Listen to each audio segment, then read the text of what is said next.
Joy, joy, joy, joy, ever new joy, joy. Hey, Gloria, thanks for taking the time to talk. Yeah, I'm glad to do it. So tell me a little bit about where you grew up, what it was like. Oh, well, it's been such a long time. I'm going to be 93 in June. Wow. I lived in Claremont, which is a small college town, 5 colleges in the town, the first 12 years of my life. And then I moved to Los Angeles area, one of the suburbs. Lived there, got married, still lived in the same area until my husband was born and raised there too. And when it was in the 60s, we thought, this isn't a good place to raise our children. So we moved to Northern California and ended up in Sacramento. And that's where our girls went, from about 5th grade through college there. Yeah. So 2 kids? 2 girls. Okay. And you were the first one that came to Ananda? No, my daughter, Nirani, Okay. came 8 years before I did. Huh.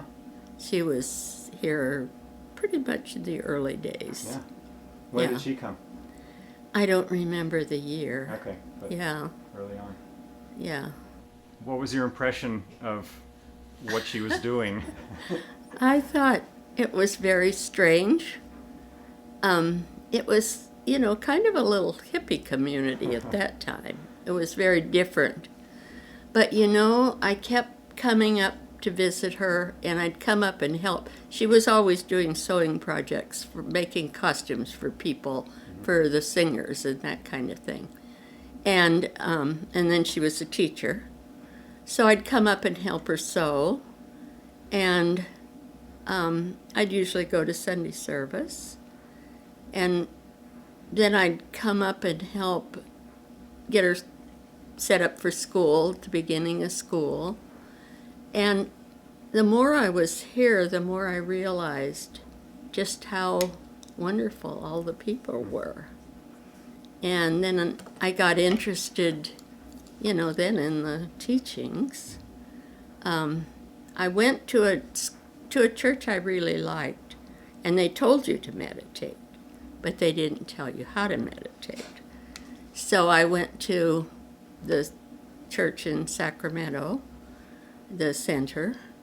Prakash was the leader then, and he taught me to meditate.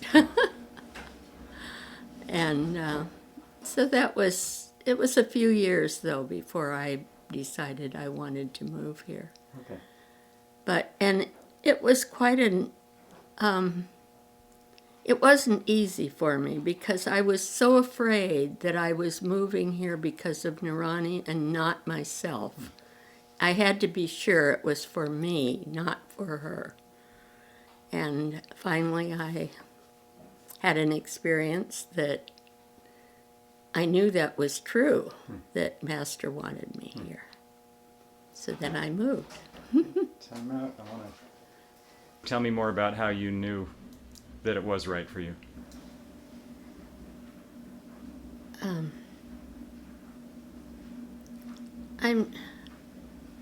I'm not sure I want to Yeah, share that's okay. the experience. It was New Year's Eve, and I was at the Ananda Center, and I prayed really hard to Master that he showed me exactly what he wanted me to do.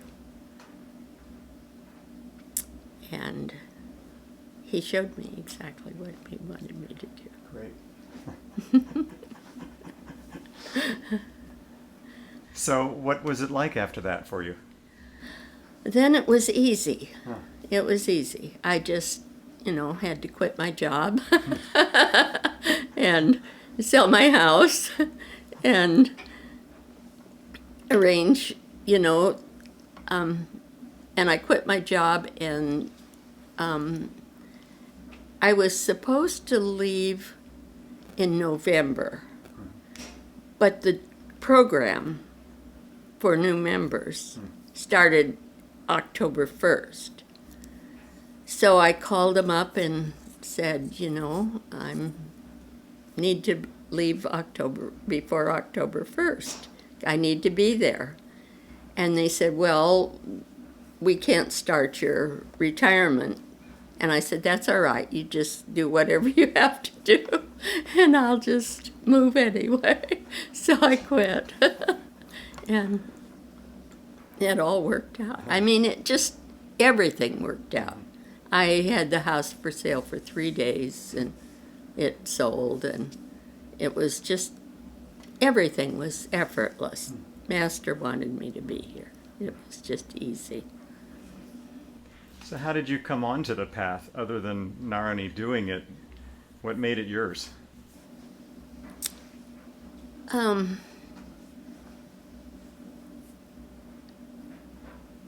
I think it was the experience that I had when Master showed me that I needed to be here. Okay. And I felt then very close to him.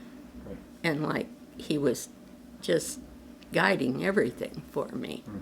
And he was, because it was all just effortless. Mm-hmm.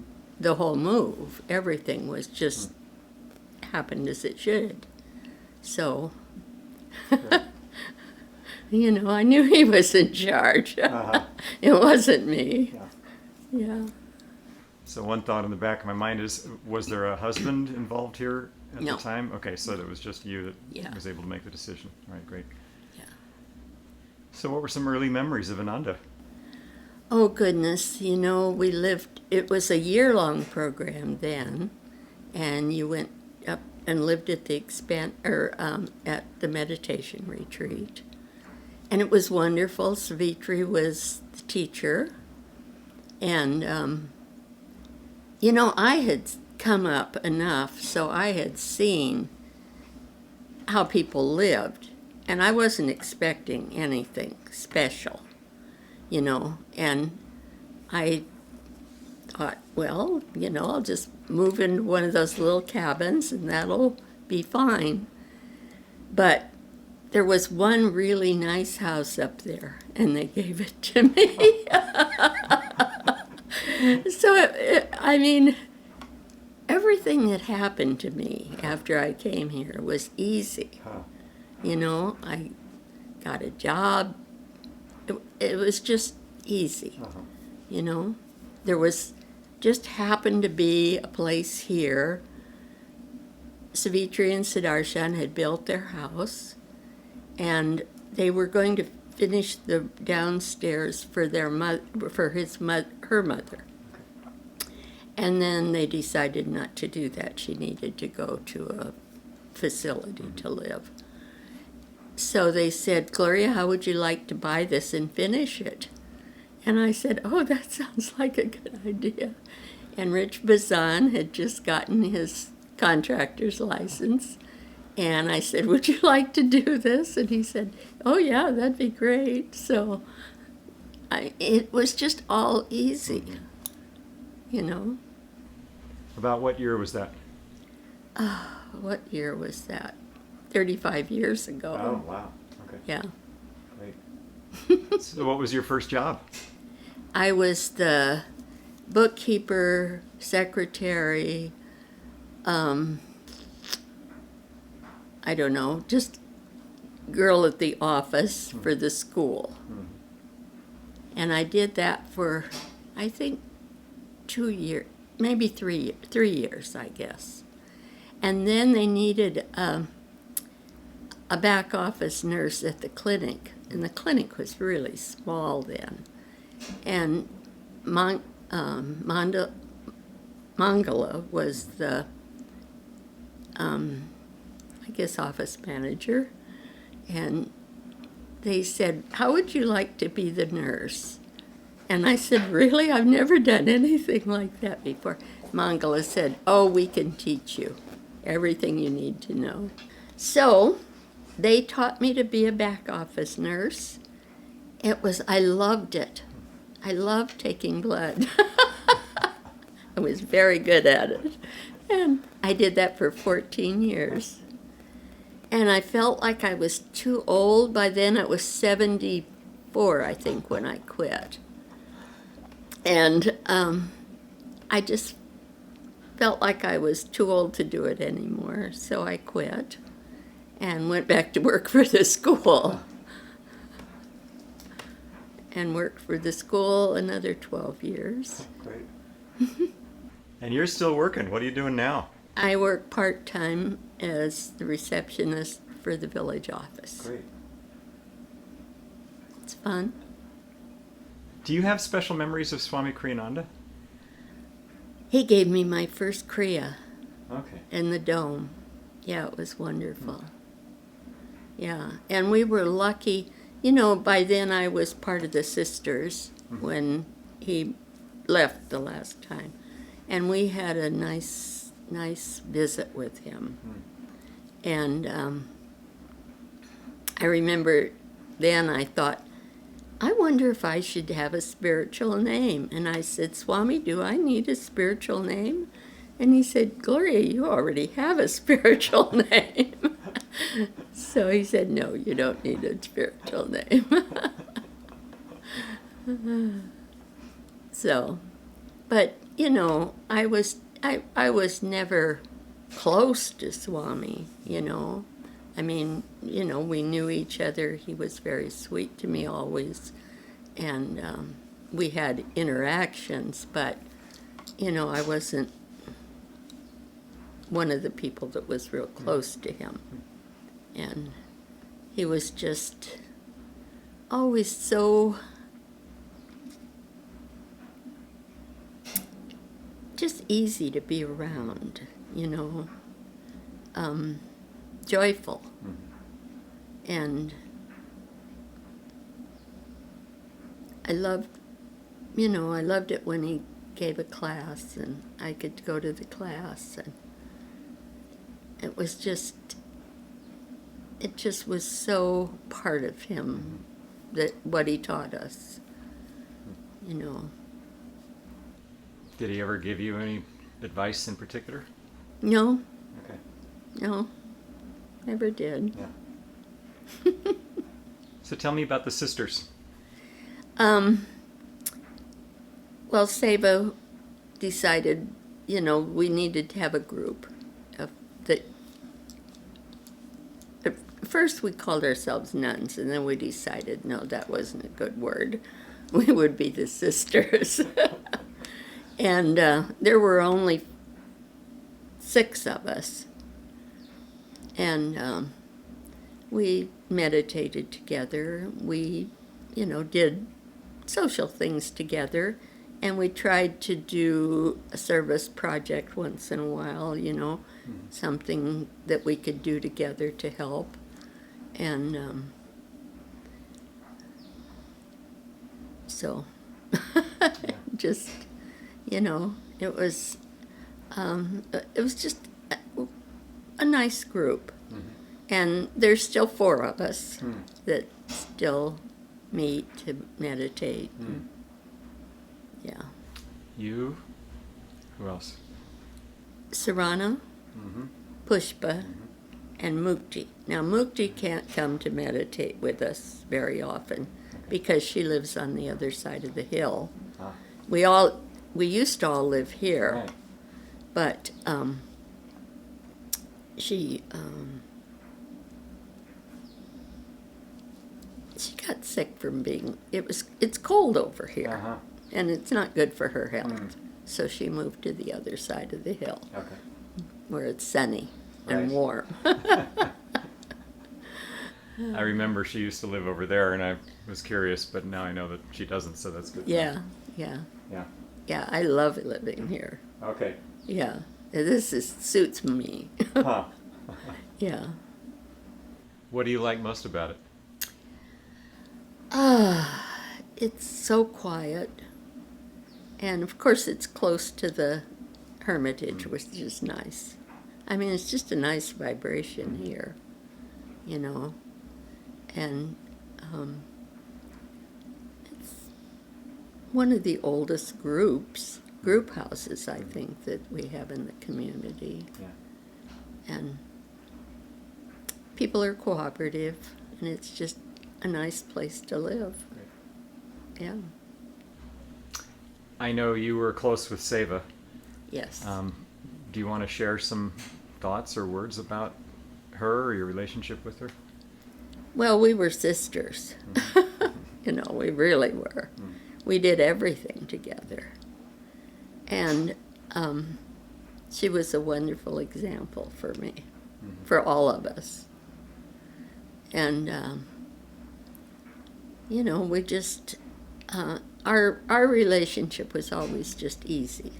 We were just always friends. She didn't live here when I first moved here. She was in Portland then. And then she came back, and we just became fast friends. Yeah. And, you know, we just, I don't know, we just did everything together. We went every place together. And, yeah. Wonderful example of Do you want love to for share God. anything about her passing or? Well, you know, it was such a blessing. You know, she called me up, and she had been at the shrine that afternoon, and when she walked home, she just didn't feel right. And for some reason, she took her blood pressure, and it was really high. And she called me, and I said, Seva, you really need to call Dr. Peter. And normally she would have said, oh, no, I'm not going to call Peter and bother him. But she did call him. And she said, I feel a little upset. My stomach feels a little upset. Do you have any bubbly water? And I said, yes, I'll bring some to you. So I brought it up. She was sitting, drinking the water. Peter walked in the door. She fell over. It was just easy, you know? She was just, she wasn't in a lot of pain or anything. It was just an easy transition. Have you felt Master called her back, and yes, I have. Yeah.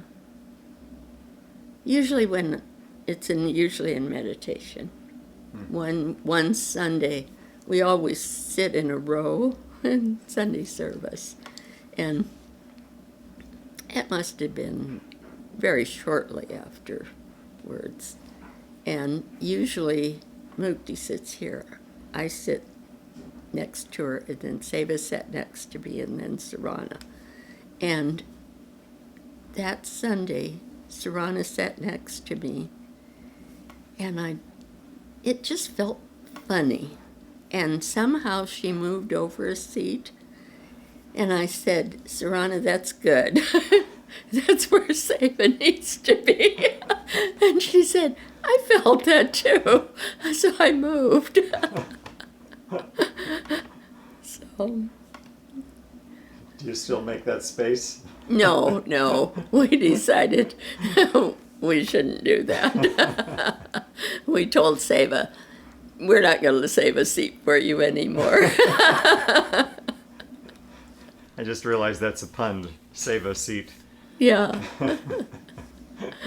Oh. Yeah. Yeah, she was just a wonderful example to all of us. You know,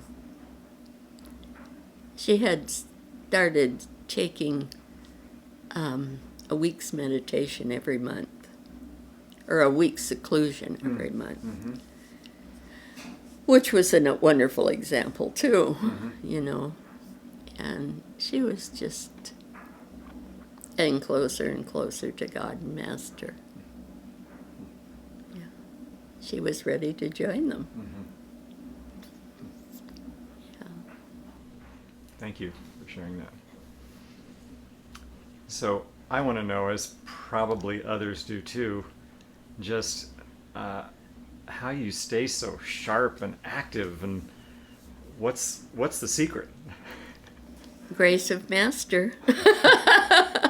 That has to be it, because I don't do anything special. Huh. You know, I just lead my life, try and serve everywhere I can. Yeah. And I write a letter to Master every morning. And somehow I feel, I haven't always done that. I've done it for maybe the last 4 or 5 years. And somehow I feel that that makes a difference in my life. I just talk to him, you know, and writing it down somehow, I don't know, it seems more,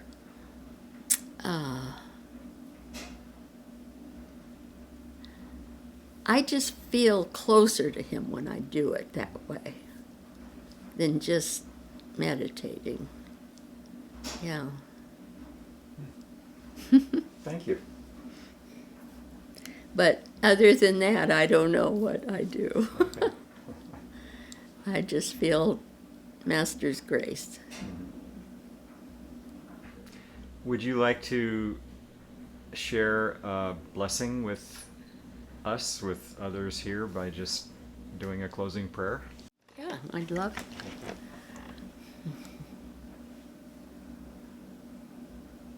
Beloved Master, thank you for your presence in our lives. Thank you for your guidance in everything we do. Help us to always open our hearts to you, that we might feel you with us always. Amen.